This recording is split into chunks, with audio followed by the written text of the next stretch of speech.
When storing, freezing, and thawing foods, it is important to ensure that you are using proper food safety practices to prevent the risk of food spoiling as well as foodborne illness. Are you using proper safety methods? Let's review and find out.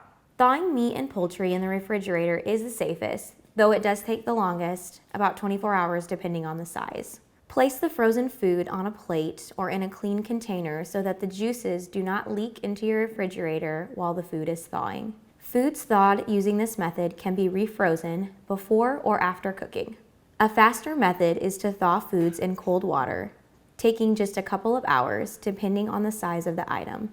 Place your frozen food in an airtight bag and submerge in cold water. It is important to change the water every 30 minutes to ensure the submerged food is in cold water, as this helps to slow the growth of any bacteria that may be present. When using the cold water thawing method, you must immediately cook and serve the meat or poultry.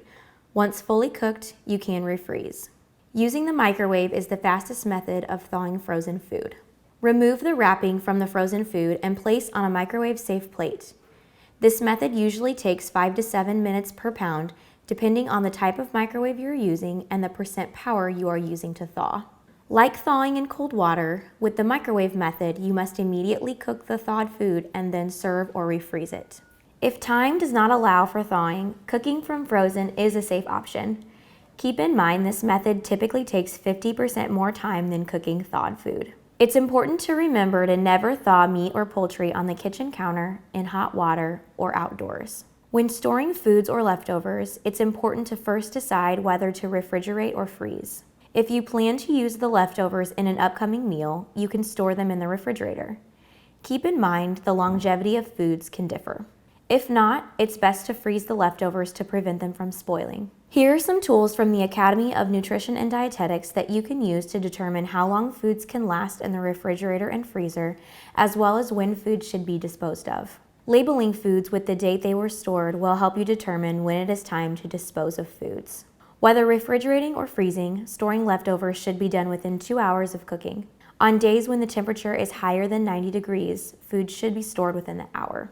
Your refrigerator temperature should be 40 degrees Fahrenheit or colder, and freezer temperature should be below 0 degrees Fahrenheit. Always store food in a clean, airtight container. When storing soups or stews, choose a shallow container or many small containers to allow the dish to cool evenly and quickly. Before freezing, allow foods to cool in the refrigerator for a few hours. Wrapping freezer items in heavy freezer paper, aluminum foil, freezer-safe bags, or freezer-safe glass jars will help prevent moisture loss and freezer burn. The next time you're preparing a meal, remember these helpful tips to store, freeze, and thaw your food safely.